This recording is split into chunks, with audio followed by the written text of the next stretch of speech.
Hi, fancy folks. Welcome to another episode of LuxeSci. I'm your host, Dr. Lex, former parasitologist and immunologist, lifelong fancy person, and someone who is always curious about how things work. This week we'll be talking all about lace. Lace is a fascinating fabric. It has a rich history and diverse connotations in today's fashion world. It can be seen as both old and stodgy, as well as sophisticated and elegant, or demure and coquettish. It's a long-running staple of the bridal and formal occasion designers, but also gets a few modern twists. With the continued popularity of sheer dressing, lace can be seen everywhere from the runway, Michael Kors and Gabriela Hearst's Fall 2024 collections, to street style to the Oscars. Despite having a fully laced wedding dress, personally I don't wear much of it in my daily life. I prefer less dainty fabrics, and I've always associated lace with my grandmother, but for a very good reason. My grandmother was always busy. She always had to have something to do with her hands. Even when she was mostly blind from macular degeneration, I can still remember her knitting or crocheting or even quilting. I can picture her in her chair in her family room, clicking away on some project or another. One year, she crocheted a whole bunch of lace snowflakes as Christmas ornaments. No two the same. I have some of those snowflakes, and they are a nice reminder of her. Since lace is one of the upcoming trends for fall 2024, and because it has such a positive association for me, I wanted to include it in this season. So let's take a scientifically closer look at lace. How is lace made? Lace uses hundreds or even thousands of threads to make an open pattern. One key thing to know about any type of fabric weaving is the warp versus the weft. So warp in lace is the threads that run up and down the fabric, and weft are the threads that run side to side on the fabric, and these are woven at right angles to each other. Lace can be handmade, usually with a needle. The thread is stitched into a fabric based in a specific pattern. The piece is then cut out or perhaps applied onto a dress. And you can also use bobbins, which are small spools with thread around them. Multiple bobbins can be used to weave a pattern. Lace itself is nothing more than delicate fabric made of yarn or thread in an open pattern. Lace is classified by how it's made, and there are many different types. Some of those are bobbin lace, which I alluded to already, where the thread is wound around a bobbin and multiple bobbins are used to weave together the thread and are held in place with pins stuck on a pillow in a pattern. And machine-made lace, there are many different machines that make lace. Chemical lace is one of the more interesting types of machine-made lace, and a pattern is embroidered on fabric, and then that fabric is treated chemically to disintegrate it. And an interesting aside about chemical lace, there were patents for chemical lace production as recently as 1982, probably sooner, but the one I found was from 1982. One of the best parts of this podcast is when I find something I think is interesting and I can't wait to share it with you. Digging around for information about the podcast topics often leads me down some fascinating rabbit holes. So in 1982, Carl Freudenberg KG applied for a U.S. patent for a method for preparing water-soluble fabric for chemical laces. The inventors were listed as Mishiro Karamura and Mitsuru Fujihashi. The patent was granted in 1986. Up until this patent, woven fabrics made from polyvinyl alcohol fibers were used to make the water-soluble fabrics that the lace would be made on. Upon immersion in hot water, the base fabric would dissolve, leaving the lace. So, vocab check here. Soluble means dissolvable in water, and polyvinyl alcohol is a synthetic polymer that is often used in papermaking, coatings, 3D printings, etc. It is white and odorless, and it has a bit of an interesting synthesis. Usually, as we've learned in the podcast, polymers are made by bonding together monomers. However, the monomer, vinyl alcohol in this case, is thermodynamically unstable, so doesn't like to just be hanging around under normal conditions. So instead, polyvinyl alcohol, or PVA, is made by hydrolysis of a larger compound. Hydrolysis is using water to break down a compound. So rather than being built up, PVA is made by breaking down a larger compound. Back to the patent. This woven PVA was apparently expensive, so it made sense to try to make an unwoven PVA to use as the base fabric for chemical lace. The authors of the patent devised a new method for making unwoven PVA fabric by intertwining webs of the fiber and impregnating those sheets with a water-soluble resin. They then stretched the fabric and dried it to adhere the resin to the fibers. What's interesting, aside from the invention itself, are the patents it cites and the patents that cited it. The authors cite a 1942 patent by DuPont for embroidered or tufted products, base fabric specifically adapted for embroidered work, inserts for producing surface irregularities in embroidered products. And they are cited by a 2006 patent by a Korean inventor whose name unfortunately I couldn't obtain, but it was about hollow copolyester fibers. Wow. So in the world of nerddom, I think I might have hit a new level of nerdiness, diving down a deep patent hole. Thank you for coming with me, and now let's climb back up to continue our discussion of types of lace. Hi again, fancy folks. Dr. Lex here. If you like LuxeSci and science podcasts in general, we have a recommendation for you. Tiny Matters is a science podcast about things small in size, a molecule, microscopic organism, or maybe an ancient gene that have a big impact on our world. Tiny Matters is produced by the American Chemical Society and hosted by former scientists Sam Jones and Debaki Chakravarti, who chat with experts to track down answers to questions like, how does our brain form memories? Is sugar actually addictive? And are we alone in the universe? And Sam and Debaki know that science doesn't operate in a vacuum, so every Tiny Matters episode is packed with history as well as societal relevance and impact. A new episode of Tiny Matters drops every other Wednesday. Find it on Spotify, Apple Podcasts, Audible, or wherever you listen to podcasts. So we left on chemical lace. Next is crocheted lace, and this is what my grandmother would do. It's a lace made by using fine threads and crochet needles and techniques. Cut work is where portions of a textile are cut away and the resulting hole is reinforced and filled with embroidery or needle lace. And a good example of this is eyelet fabric. Knitted lace is what it sounds like. It's a style of knitting that has stable holes in the fabric that are arranged in a pleasing pattern, and you can see this in shawls. Knotted lace, and this includes macrame and tatting. Tatting is making a durable lace by creating a series of knots and loops, and it can be used to make doilies, collars, etc. The lace is formed by a pattern of rings and chains. Anyone who has grown up with an auntie or a grandma might have experienced doilies before. I know I certainly did. And needle lace is using a needle and a thread to create hundreds of small stitches to form the lace. While lace and things referred to as lace, likely ties, have been around for a long time, what we consider lace is thought to have originated in Europe in the 15th century, and from there it spread quickly. It was considered a luxury material because of the time involved in making it.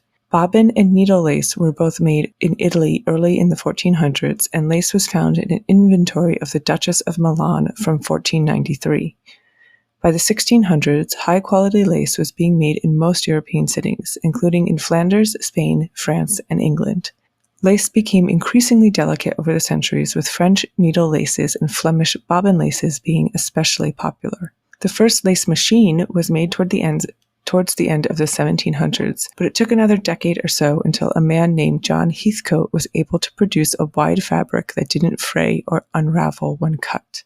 Innovation happened quickly, and by the end of the 1800s, there were as many machines as there were types of lace, and unfortunately, many handmade lace producers were put out of business. Nowadays, the vast majority of lace is made by machine, with individuals handmaking it as a hobby or to keep a tradition alive.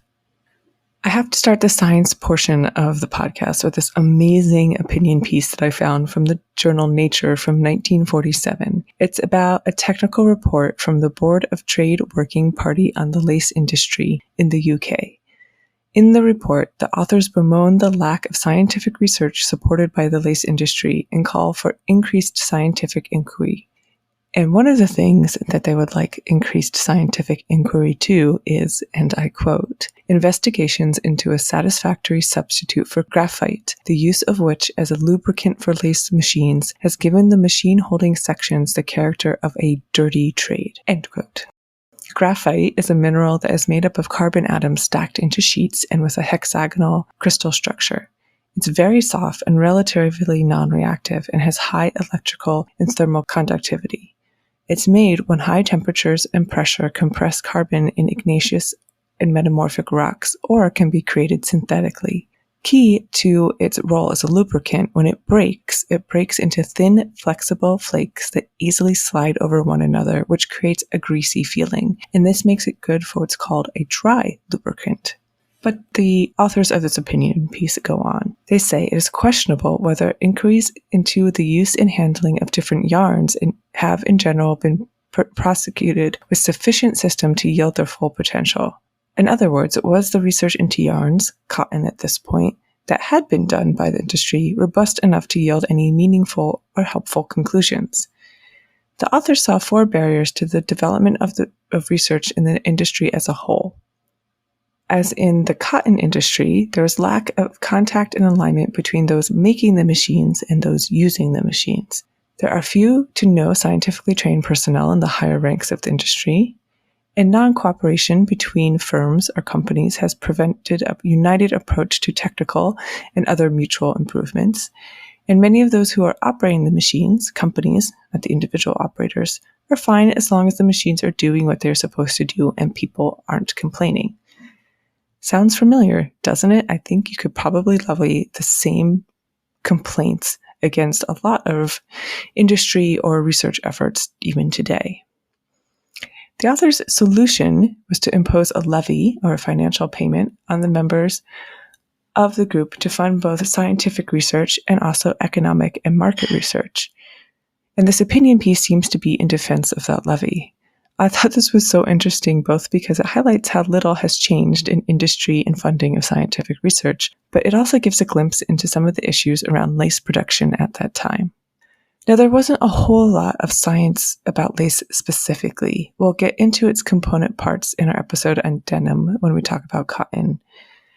But I did find an interesting study on how lace-making techniques may someday be used to weave structures in space. A doctoral student at the School of Architecture at Princeton, Lauren Dreyer, was inspired by patterns of the German architect Gottfried Semper, who was in turn inspired by lace. She decided to try and mimic the patterns using a ribbon-like plastic material. What she created, much to her surprise, was something called a bygone ring. She had expected the plastic ribbons to form a dome, but she ended up with something with hills and valleys. So she partnered with Sigrid Andresens and her postdoc Tian Yu to investigate further. The structures differ from lace in that they are arranged in loose looping formations. And this all started with bygones. Those were the first shapes that she started to make. And a bygone is a polygon with 2 edges and 2 vertices. These could exist in 2 different stable shapes that could toggle between each other with slight pressure applied. The group then began arranging the bygones in chains and then loops, and these could form numerous possible shapes. Yu created a numerical model that captures the behavior, and this can be applied to other studies to examine how interlaced elastic networks work. The researchers hope that their structures can be used for new designs for materials that need to be packed up to take as little room as possible, but that will assume a much larger form when unpacked. An example would be materials that have to fit into a rocket to be sent to space. This is also a great example of interdisciplinary collaboration between artists, in this case an architect, and engineers. And finally, something on the lighter side. For those of us with kids, we know the pain of perpetually untied shoelaces, but physics is here to get us to stop blaming our kids or our inept shoe tying lessons. A mechanical engineer from UC Berkeley, Oliver O'Reilly, and his team sought to understand the physics behind untied shoelaces. They set up a high-speed camera to film a runner on a treadmill to catch the laces in the act. They also used a pendulum with weighted laces on it to mimic the forces of running or walking. They found 2 effects that impact shoelace tying. Each time the runner's heel hit the ground, the knot stretches and deforms a bit, loosening it. And as legs swing back and forth, the lace's inertia causes them to whip around, pulling on the free ends. Inertia in physics is a property of matter by which it remains at rest or in unchanging motion unless acted on by some external force. So essentially, there's really no way to tie your shoelaces where they won't come untied at some point. However, their investigations did reveal that tying your laces in a square knot, where the laces are first tied right over left, and then the bow is tied left over right, led to an increased time of the knot staying tied as compared to other ways of tying your shoes. So if you want to try to guarantee a long-lasting knot in your laces, then try a square knot. Now on to our glossary. Soluble means dissolvable in water. Hydrolysis is using water to break up a compound. Graphite is a mineral that is made up of carbon stacked in sheets and has a hexagonal structure. Bigons are polygons with 2 edges and 2 vertices. And inertia is the property of matter where it wants to stay moving or not moving unless acted on by an external force. We've got some super fun cocktail party facts this episode. You could always bust this one out at a party. Did you know graphite used to be used to lubricate machines used for making lace and is still considered a good dry lubricant? Or that lace inspired new material design that may enable bigger shipments to space. And finally, my personal favorite, if you want your shoelaces to stay tied longer, tie them with a square knot. I, for one, am very proud of myself for doing such an engineering-heavy episode without my trusty engineer co-host. Perhaps after almost 10 years of marriage, a little engineering has rubbed off on me. I hope you enjoyed this episode and all its spectacularly nerdy tangents. LuxeSci is a production of Erevna Media, produced by me, Dr. Lex. Audio engineering by Dr. Dimos, and our theme music is Harlequin Mood by Burdy. We're all over social media at LuxeSci Pod. Please drop us a line and say hi. We'd love to hear from you. One final request. We just launched a LinkedIn page specifically for the podcast, so please go follow LuxeSci Pod on LinkedIn and join in the fun. Until next time.